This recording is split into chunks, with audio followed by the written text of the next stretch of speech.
Hello viewers, welcome back to my channel Rahena's ব্লগের আরও একটা নতুন ব্লগে সবাইকে স্বাগত। কেমন আছো সবাই? আশা করছি ভালো আছো। আমরাও তোমাদের দোয়ায় অনেক অনেক ভালো আছি। তো ভিডিও শুরুতে বলে দেবো, চ্যানেলে যারা নতুন অবশ্যই আমার চ্যানেলকে সাবস্ক্রাইব করবে, আর ফেসবুক পেজ থেকে দেখে থাকলে পেজটাকে সবাই ফলো করে পাশে থাকবে। তো এখন মেয়েকে স্কুলে দিয়ে আমি এখন যাচ্ছি বাড়ির দিকে।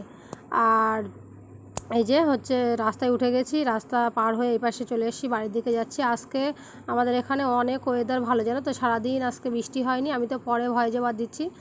আর হালকা হালকা সাদা যে মেঘ, ওই মেঘগুলো কিন্তু দেখতে অনেক ভালো লাগে।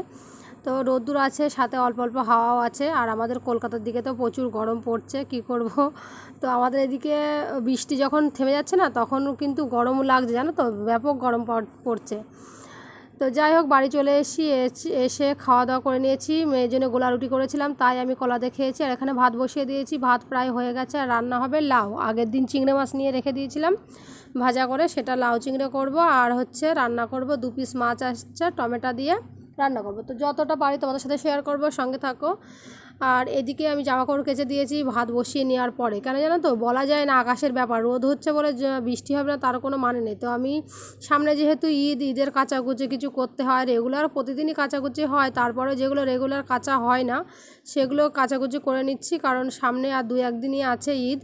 তো ঈদের ঝাড়া পোছা কাজ বাজ সবই তো করতে হবে। কিছুটা জামা কাপড় আজকে কেচে দিয়েছি, বেডশিট টেডশিট যা ছিল সেইগুলো, আর কিছুটা নিচে মেলে দিয়ে এসছি, আর কিছুটা উপরে তুলে নিয়ে এসছি। আর কিছুটা দিয়েছি টিনের ওপরে, বালিশের কভার টভারগুলো টিনের ওপরে দিয়েছি। এই যে আমার ঘরের সামনে দোতলার উপরে টিনের চাল আছে সেখানে। তো চলে এসেছি ঘরে, রান্নাঘরে এসে লাউ বসিয়ে দিয়েছি এই যে। আর এর ভিতরে তোমাদের ভাইয়াও বাড়ি চলে এসেছিলো, ও আমার রান্নার কাজে হেল্প করছিল। আমি রান্না করলে না, ডাকা লাগে না, এসে এমনি খুন্তি নাড়ে। যাই হোক, আমারও ভালো লাগে, আমি একটু মশলাপাতি দিয়ে অন্য কাজও করতে পারি। ও এই যে নাড়ানাড়ি করে। তো গিয়ে আবার কী করছে, বিরাস করতে গেছে, কাজ থেকে বাড়ি এসে বিরাস করছে। আর আমি এখন এই যে ভালো করে তরকারিটা কষিয়ে নেবো। এমনি কাঁচা ঝাল পেঁয়াজ দিয়ে রান্না করছি, আর একটু ধনে জিরে গুঁড়ো, হলুদ গুঁড়ো আর আদা রসুন বাটা দিয়ে দেবো। দিয়ে রান্না ওই কষাতে কষাতে আমি আবার চলে এসি ঘর ঝাড় দিতে। ঘরটা ঝাড় দিয়ে নিয়ে আজকে আর ঘর মুছবো না, অন্য দিন তো প্রতিদিন আগে ঘর মুছতাম। আর ভাবছি এখন ঘরে বাইরে 2-3টে মানুষ থাকি, তাতে করে প্রতিদিন ঘর মোছার দরকার নেই। ওই একদিন করে মুছি আর একদিন করে মুছি না, বুঝলে তো। তো ঘরটা এখন ভালো করে ঝাড় দিয়ে নিচ্ছি, আর রান্না বান্না শেষ করে যাবো গোসল করতে। তোমাদের ভাইয়াও চলে গেছে গোসল করতে। তো ভাবছি যে আমিও সকাল সকাল গোসল করে নেবো, কারণ রান্না বান্না খুব তাড়াতাড়ি হয়ে যাবে। আর এর আগে আমি মাছের তরকারিটা করেছি, জানো, তখন দুজনে কথা বলছিলাম, কথা বলতে বলতে মাছের যে তরকারিটা, ওইটা তোমাদের সাথে শেয়ার করতে মনে নেই, ভিডিও করতে মনে নেই। তো যাই হোক, আর এই পাশে আমি আজকে কেরালার রেশম তৈরি করে, অনেকে হয়তো তামিলনাড়ু বা কেরালার দিকে যারা থাকে তারা জানে। সাউথ ইন্ডিয়া এটা রেশম কিন্তু ভালো একটা তরকারি টাইপের বলতে পারো, কি বলবো, তরকারিই বলি। এখানে আমি কি দিয়েছি দেখেছো, ধনে জিরে গুঁড়ো, হলুদ গুঁড়ো আর একটুখানি গোলমরিচের গুঁড়ো দিয়ে, টমেটোর ওপরে একটু নুন দিয়ে ভালো করে টমেটোকে আমি এখন গলিয়ে নেব, জানো তো, ভালো করে গলিয়ে নেবো। আর এখানে কী বলো তো, ধনিয়া পাতা বা তোমার টক তেঁতুল, মেনলি তেঁতুল লাগে, তা আমার তেঁতুল নেই। তো বাড়ির লোক বলছিলো যে তেঁতুল দিতে হবে না, এমনিই করে দাও।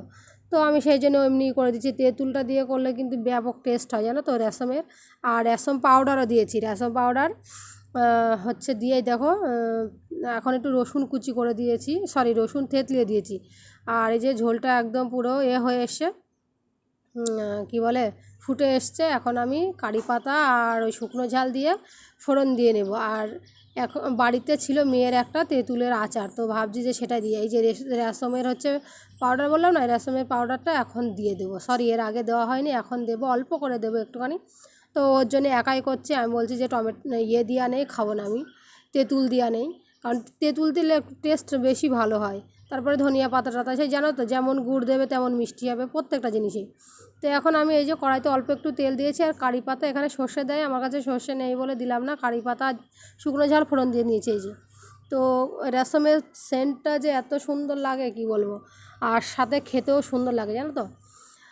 তো যাই হোক, এই যে দুপুরে ভাত টাত বেড়ে নিয়েছি, নিয়ে সব তরকারি নিয়ে চলে এসে, এই যে লাউ চিংড়িটা অনেক সুন্দর হয়েছিল খেতে। আর এই যে 2 পিস মাছ দিয়ে টমেটো দিয়ে, কি বলবো, মাছ কষাও বলে, বাংলাদেশের অনেকে দেখেছি মাছ ভুনা বলে, মাছ কষা, বা এখানে কেরালাতে মাছের রোস্ট বলে। তো মাছের রোস্ট বলো আর যাই বলো, কষা বলো আর ভুনাই বলো, এই যে করে নিয়েছি। তো আর এই যে আচারটা লেবুর আচার, এখানে জানো তো প্রচুর মানুষ আচার টাচার খায়, আমারও থেকে খেয়ে আমাদেরও মানে অভ্যাস হয়ে গেছে। তো 2 টাকা করে আচারগুলো যে এত টেস্ট কী বলবো। আর এই যে রেশমটা আনতে ভুলে গিয়েছিলাম, সেটাও নিয়ে আসলাম রান্নাঘর থেকে। তো চলো খাওয়া দাওয়া শেষ করি, আবার মেয়েকে আনতে যেতে হবে স্কুল থেকে। ওর হচ্ছে 4:30, এই 4টে ছুটি, 3:30 দিকে আনতে যাচ্ছি আমি এখন। তো হাঁটতে হাঁটতে যাচ্ছি, আর গরম, আর ছাতা নেয়নি, যার কারণ হচ্ছে ছাতা লাগবে না, অনেকটা ছামা পড়ে গেছে রাস্তায়। তো এখন যাচ্ছি মেয়েকে নিয়ে, যে হাঁটতে হাঁটতে, ও আমার কাছেই আছে। তো চলো সঙ্গে থাকো, আর আমার যদি ভিডিও ভালো লেগে থাকে অবশ্যই চ্যানেলটাকে সাবস্ক্রাইব করে নেবে, আর ফেসবুক পেজ থেকে দেখে থাকলে পেজটাকে সবাই ফলো করে পাশে থাকবে। ও মেয়েকে এই যে দাঁড়িয়েছিলাম জনগণ হয় ওতে, জানো তো, জাতীয় সঙ্গীত হয় স্কুল ছুটিরও পরে, স্কুল শুরুতেও। তো এখন ওই যে মেয়ে ছুটে ছুটে আমার কাছে আসছে, স্কুল শেষ হয়ে গেছে, ঘন্টা পড়ে গেছে। তো আজকে মেয়ের পড়া ছিল না, দুপুরবেলা ওকে বাইরে এসে গোসল করিয়ে খেতে টেতে দিয়ে তারপরে আমি এই যে কি বলে বাড়ির সন্ধ্যাবেলা চা করে নিয়েছি। তো কী দিয়ে খাবো চা, পরোটা নিয়ে এসেছিলো, সেই পরোটাটাই করে নিয়েছি, কেটে নিয়েছি। তা কেউ খাবে না, তা আমি ভাবলাম যে আমি একাই খেয়ে নিই, কারণ মেয়ে খাচ্ছে ইয়ে দিয়ে মুগ ডাল ভাজি, তাই দিয়ে ও খাবে। আর বাড়ির লোক হচ্ছে টোস্ট, মানে এক একজন এক এক রকমের টোস্ট বিস্কুট আছে, তাই দিয়ে খাবে। তো আমি ভাবছি যে কেটে নিয়ে এসেছি যখন, একটা সিট পরোটা এখানে পাওয়া যায় কেরালাতে, তো সেটা দিয়ে আমি এখন খেয়ে নেব। তো চলো চাটা খেয়ে নিই। তোমার হচ্ছে গিয়ে কী বলে, চা আমার এই কদিন না দুধ দিচ্ছিল না, জানো তো, পাউডার দুধের, গরুর দুধের চা খেয়ে যাদের অভ্যাস তাদের দেখবে পাউডার দুধ খেতে অত খুব একটা ভালো লাগে না, মানে একটা অভ্যাসের ব্যাপার। তো চলো চাটা খেয়ে নিই, আর মেয়েকেও পড়তে বসাবো, ওর হোমওয়ার্ক রয়েছে। তো তারপরে আবার দেখা করছি তোমাদের সাথে। চাটা খেয়ে নিই, আর এই যে কী বলে তোমার হচ্ছে এটা দিয়ে না চা খুব ভালো লাগে, পরোটাটা দিয়ে। তো এই পাশে রাতে রুটি হবে, লোক দুপুরে বলে রেখেছিল যে রাতে রুটি করবা। তো অনেক দিন পরেই না বেচারি রুটি খেতে চাইলো, তো ভাবলাম একবার আলিস্য হচ্ছিলো, ধুস করবো না থাক। তো ভাবলাম যে না, খেতে যখন চাইছে, আর খেতে চায় না রুটি খুব একটা রাতে ভালো করে, বলে না আমার রুটি করার কথা। তো আজকে যখন বলছে অনেকদিন পরে, তো রুটিটা করে নিই। আর এই যে কড়াটা সকালবেলা তোমরা দেখেছো, কড়াটা পুড়ে গেছে, জানো তো। আমি বাথরুমে গোলা রুটি করতে দিয়ে বাথরুমে ছিলাম, আর আমি জানি না যে গ্যাস জ্বলে রয়েছে, এসে দেখছি পুড়ে গেছে। তো আস্তে আস্তে তো তুলতে হবে, যতটা তোলা যায়। আর কিছুটা আমি করে নিয়েছি এই পাশে রুটি, আর একটা দুটো বাকি আছে। চলো রুটিটা সেঁকে নিয়ে মেয়ের পড়া হয়ে গেছে, আর রাতে খাওয়া দাওয়া সেরে নেব। তো রুটি আমি খাবো না রাতে, খাবে হচ্ছে বাড়ির লোক। আর মেয়ে বলছিল ওই দেখা দেখি যে আমারও দেবা, ওই যে দুপুরে তরকারি করেছিলাম না, তরকারি লাউ চিংড়ে, সেটাই দিয়ে এখন ওদের খেতে দিয়ে দিচ্ছি। আর মেয়েকেও দিয়েছি এই পাশে ছোটো ছোটো করে ছিঁড়ে, কারণ ছোটো ছোটো করে ছিঁড়ে দিলে বাচ্চাদের না খেতে সুবিধা হয়। আর রুটি যেহেতু শক্ত জিনিস, আমি ওকে বলছিলাম যে ভালো করে চিবিয়ে খাবা। রুটি আমার বেশি ভালো লাগে তরকারি দিয়ে যেমন তেমন, আমার বেশি ভালো লাগে চা দিয়ে, জানো তো।